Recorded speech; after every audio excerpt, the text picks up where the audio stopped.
This is Carolina Business Review. Major support provided by Colonial Life, providing benefits to employees to help them protect their families, their finances, and their futures. High Point University, the premier life skills university focused on preparing students for the world as it is going to be. Sunoco, a global manufacturer of consumer and industrial packaging products and services, with more than 300 operations in 35 countries. Hi, I'm Chris William, and welcome to the most widely watched and the longest-running program on Carolina business, policy, and public affairs, seen every week across North and South Carolina on our PBS partners. Thank you for supporting this broadcast. We will unpack what is going on in the Carolinas, but in case you're wondering, where am I, or what I'm doing?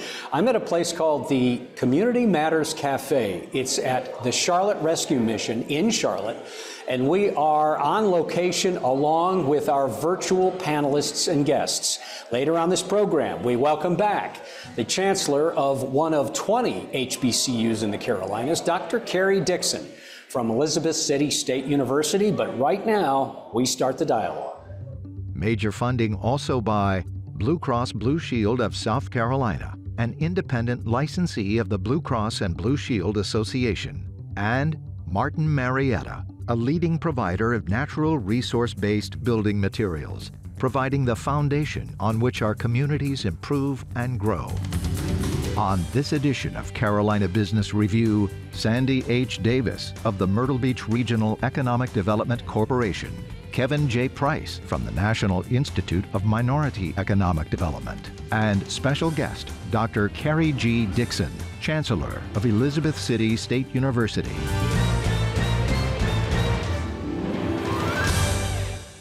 Welcome again to our program. In case you wonder, well, wait, that's not the studio. Where are you?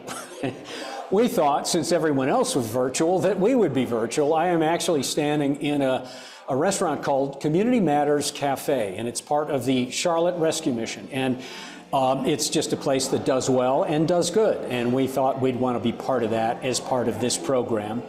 We'd like to welcome Sandy and Kevin. Kevin, welcome back to the program. Sandy, welcome to the program for the first time. And for better or for worse, Sandy, you get the first question.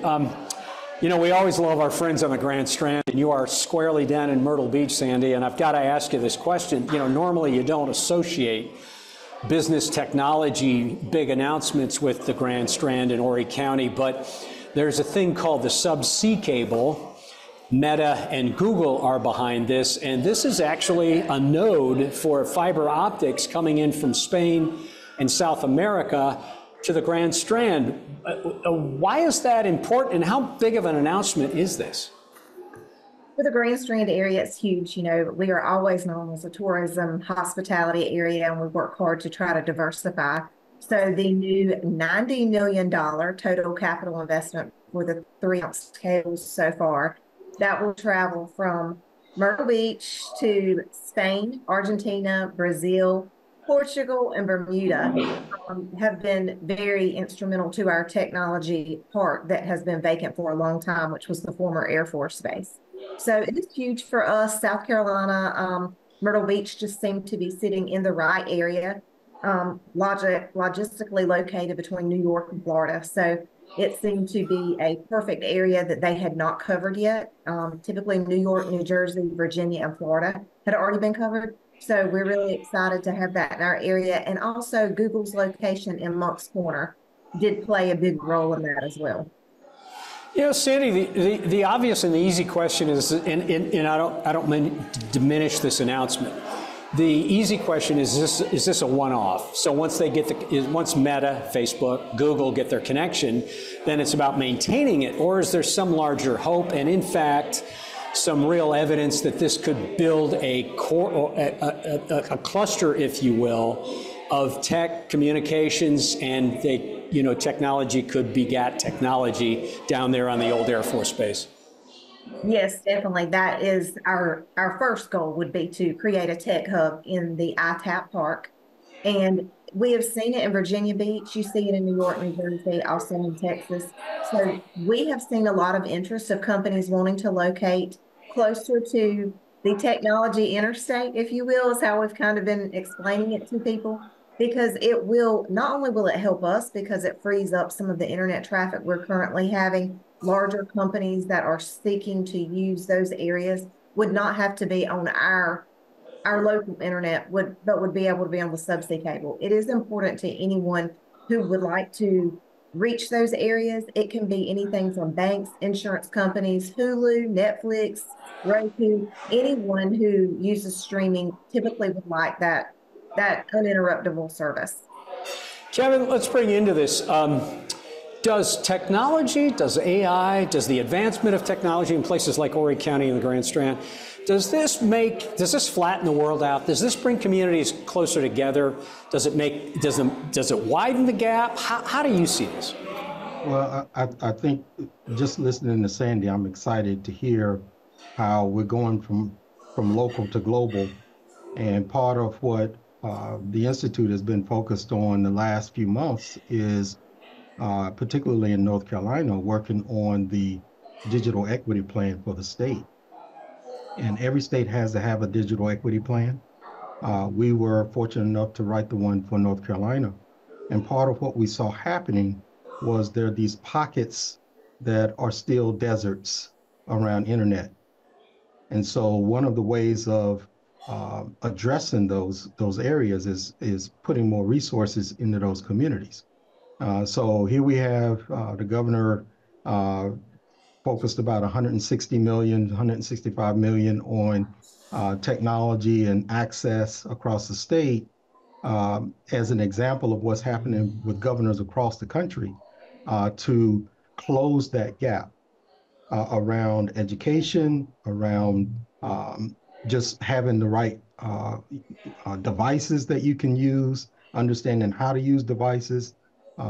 When I was at Novant Health, we had 90-year-olds who were coming on to use technology for the first time to communicate with their physicians. But there's still these pockets that we're noticing because they don't have access to the internet. Mm-hmm. And so I'm excited about what Sandy is doing in South Carolina. I think that provides more of an opportunity for connection. But people are still afraid of AI and what that means. So there's a lot of education that has to go along with it.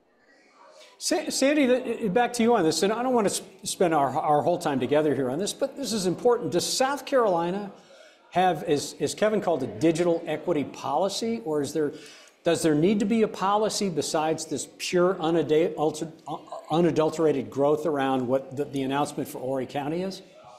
I do believe that we have a group that's working on the technology. I don't know if we have a policy like Kevin has that has been committed to our area as of yet, but we have been working with several other people that have asked us information and learning about the subsea cable. Because, I mean, it's very new to our area. And when we first spoke about it and we started talking to Commerce, people, as well as myself, when I took the call, were like, is this a hoax? Because people just scam you so much and tell you all these things they're going to design that we did not realize how many of them were already out there. So this is something new to us, and Department of Commerce really incentivized this project, and it's very much behind it. So I would say we do have some great things coming.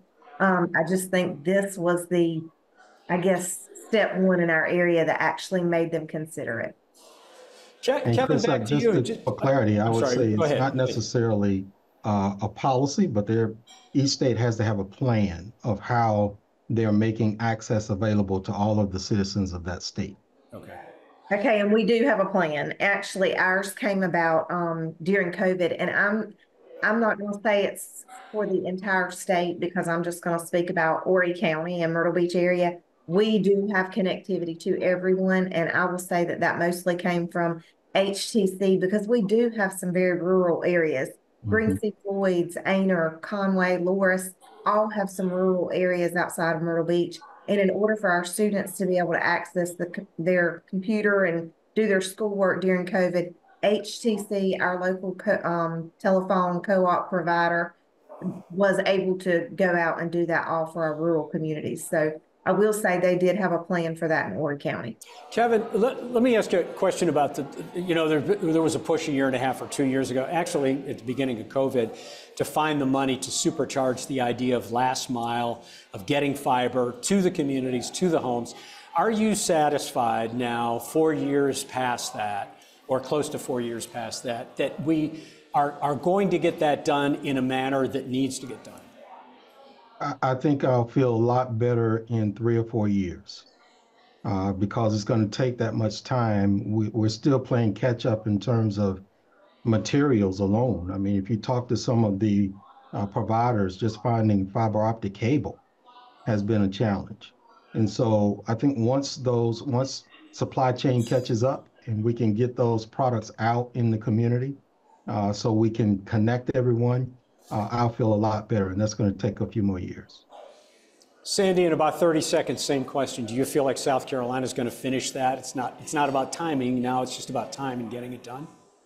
I do. I feel the same way as Kevin. I feel like material has been a hardship for a lot of the smaller areas. As far as Horry County, I would say that because of HTC, we were ahead of the curve on this one a little bit. And a lot of our areas, due to the growth in Myrtle Beach, we were already starting to reach those. But some of our neighboring counties are really struggling, and HTC has moved, which was typically called Horry Telephone Cooperative, is now just called HTC because they are growing it to help Marion County and Georgetown County. So yes, I see that it is a big need, and I do think that they're working on it. But I'm with Kevin. I think some of the areas are just so rural and so far out there that it requires a lot of fiber to reach to their locations. And that's the benefit, Chris, of this being a statewide initiative and not left to the counties, because for counties that are struggling economically, it'll be very difficult for them to catch up and keep pace with some of the larger growing counties. So just to mention again, I am at a place in Charlotte called the Charlotte Rescue Mission Community Matters Cafe in the background. We thought all of our panelists were virtual. Why not us too? But now, the country has one of the highest concentrations of historically black colleges and universities in the Carolinas, about 20 actually. And one of those 20 is called Elizabeth City State University. And we are honored to have, again, back on this program, the Chancellor of Elizabeth City State University, Dr. Karrie Dixon. Chancellor, welcome again to our program. Thank you. Thank you. Thank you. Glad to be a part. You had your highest enrollment in almost a decade last year in 2023. Was that due to the North Carolina Promise pricing? Was that due to some strategies? How would you unpack that, ma'am? Well, with our enrollment growth, I attribute that to a couple of things. First, NC Promise. The legislature was very gracious to Elizabeth City State University to offer such a program that would reduce tuition costs for North Carolinians. And so what we see now is a tuition price point of $500 per semester for in-state students and $2,500 per semester for out-of-state students. So I think that is a big contribution to why we see the enrollment growth that we've seen. And in my tenure here at ECSU, over the last 5 years, we have grown every single year. Even during the pandemic, we grew 13%. And so I think North Carolinians are seeing this opportunity for a quality education at an affordable price. And I definitely thank the North Carolina legislature for putting this model in place, because it was a little risky on the front end, but it turned out to be a great benefit for the institution and the institutions that are participating. Another area I would say is we're doing more to recruit across North Carolina. We have an initiative that we've called Viking Blueprint. So we are going to key cities across North Carolina. We started in Charlotte. We just wrapped up our visit to Raleigh. And on March 16th, we'll be in Winston-Salem. And so this is our way of taking ECSU across North Carolina and introducing the things that we are doing, the quality programs we're offering, NC Promise. And so all of this coming together is really more so around being intentional around strategy for enrollment and also pushing adult learners. We want adults to come back to college. If you did not get your credential when you graduated from high school, it's never too late. NC Promise does not have a maximum or minimum age. Anyone can be an NC Promise student. at our institution. So we want to make sure we're pushing adult learners to come back and gain that credential as well. Chancellor, I don't want to drill down too far into NC Promise because we have so much to unpack, but just after 5 years or so of NC Promise now being deployed and actually the practice of it, is there any data that's emerged from that that surprised you or worth mentioning?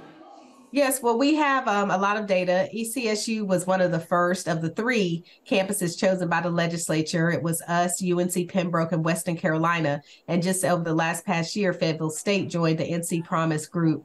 And what we've seen is just enrollment growth, significant growth. And at ECSU, where in 2014-16, we were looking at an enrollment decline of about 60%, we've grown past that 60%. And so we are, exactly where we need to be as far as showing trajectory of growth across the institution, and definitely NC Promise allowing students to come to ECSU at an affordable price has definitely proved to be very positive for our enrollment growth. Kevin, question? Well, I'm excited about what you're doing, Dr. Dixon. Thank you. I have an affection for Elizabeth City State. I have some relatives who attended your institution. Oh, great. As well as a few leaders of my organization and founders who are graduates. So I'm just curious what you're seeing in terms of aviation. I know you do a lot in that space, and where you think more opportunities may be for students in that space. Well, thank you for that question, Kevin, because we're really excited about our aviation science program. It is our signature program here at Elizabeth City State University. I went public with that when I started as chancellor here because I wanted everyone to know that ECSU was the only university in North Carolina with an aviation science degree, a 4-year degree in aviation science. So we have been very thankful for the growth that we've seen in that program as well.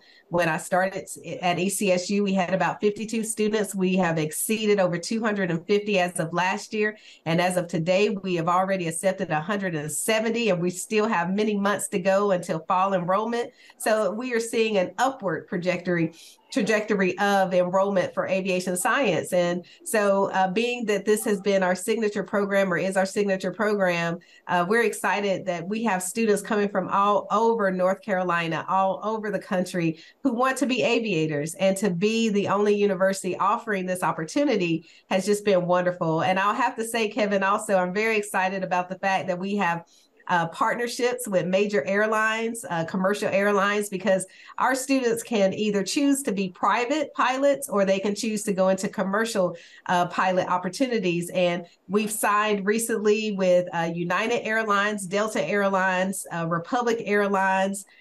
We've also signed with JetBlue, and we're having other conversations with airlines. And so we're just really excited to see the growth in the program. We have the highest level of accreditation, the AVIA accreditation. We are one of 43 in the world with this accreditation. And when ECSU earned this accreditation, the phone started ringing off the hook with the airline saying, we know you have a quality program. We want your pilots, because they're dealing with that influx of retirements for pilots, and they have to be replaced. And so it's great to see that excitement from the airlines. They see the quality of the students we're producing here at ECSU, and they want to be a part of it. So I'm really excited.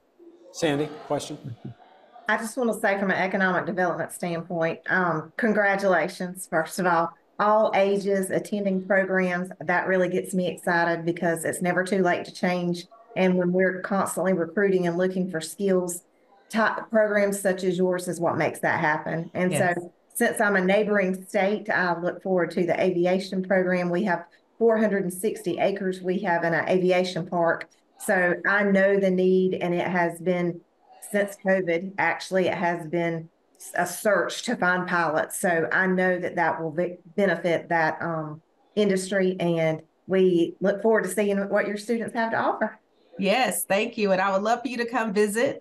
We have a fleet of airplanes now. When I started, we owned 2 aircraft. We now own 14. And it's with the investment from our state legislature. Our General Assembly believes in what we're doing here. And that means a lot, because that's really taken our program to the next level so that we can have partnerships with your organization and others. So I look forward to your visit. Thank you. Dr. hold on one second, Kevin. Dr. Dixon, let's go back to something. And I know you're familiar with Celia at my future NC. I don't know why I had a cramp there for a second. But my future NC has identified in North Carolina some educational outcomes on lower ed, K through 12. With all the strain over the last few years for educational attainment, do you feel good? Is there concern for the students coming in, first-year students and young students coming into places like ECU? How do you articulate that? Well, I'm not concerned from the standpoint of what our K-12, the superintendents, I had all of them in our region on campus a week ago, and just hearing some of the great things that are happening at the K-12 level. What that does is help us because it creates a pipeline. And we want those students as early as we can get them, as even as early as third grade, to be exposed to STEM, aviation, a lot of our different academic programs. And so those partnerships with superintendents have been very important to me and very beneficial to the university for exposing our students. We have students coming to campus all the time, visiting the planetarium, visiting our dining hall, just getting that exposure. And I think, when they see it and they are a part of it, it becomes a reality. And so that helps with the education attainment goals that have been set by the state, just that exposure, because not all students get that. And to be a part of a campus community really helps them to understand all the opportunities they have before them. Kevin, sorry to barge in front of you. Please go ahead. Thank you. No worries. I just had a follow-up question. I'm curious, Dr. Dixon, in terms of, from an economic development perspective, we're seeing actually the population growth of Eastern North Carolina in particular start to dwindle a little bit as people move or gravitate toward the middle of the state.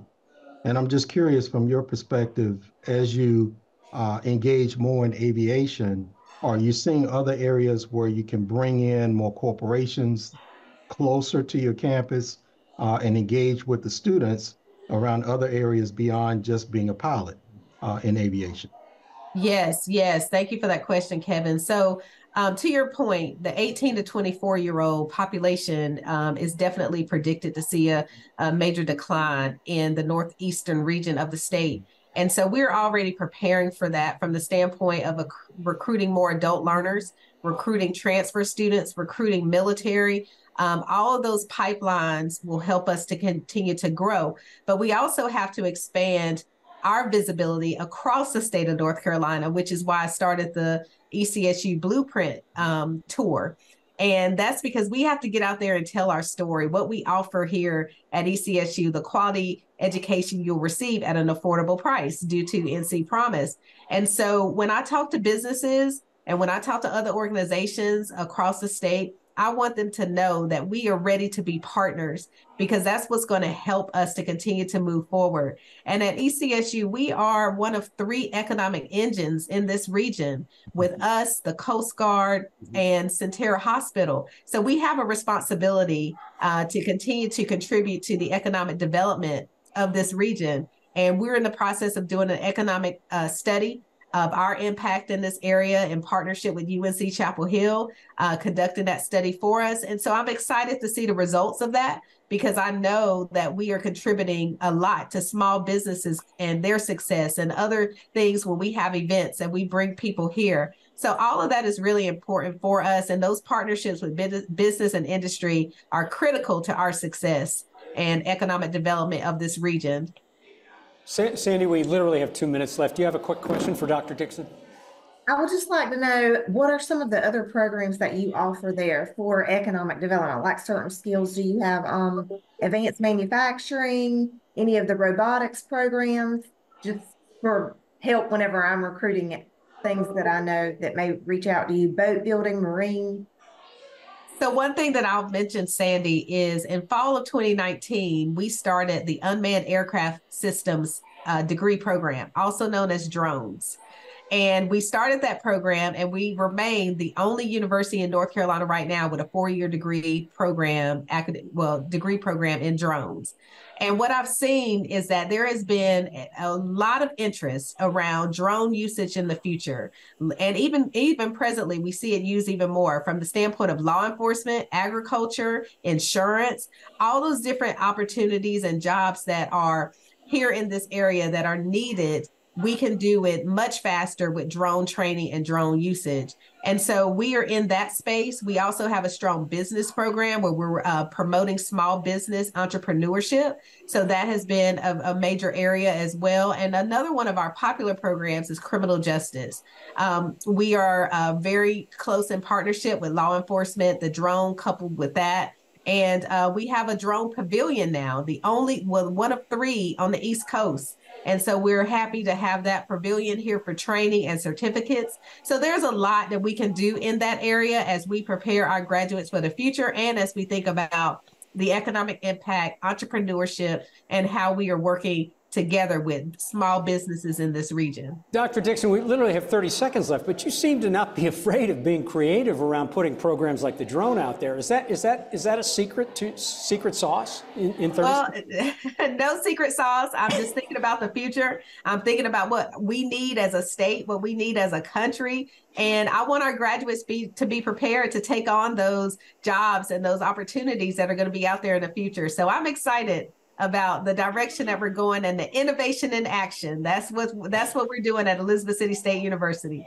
Chancellor, you're a hard woman to keep down, and I think they're very lucky to have you in Pasquotank County and, of course, the harbor of hospitality up there. Thank you for being a guest. Please come back. I hope you will. Thank you. I sure will. Thank you. Sandy, thank you. Welcome from Myrtle Beach. Good luck with the cable. And, of course, Kevin, always nice to see you from Durham. Thank you all for joining us. Thank you for watching this program. Until next week, I'm Chris William. Good night.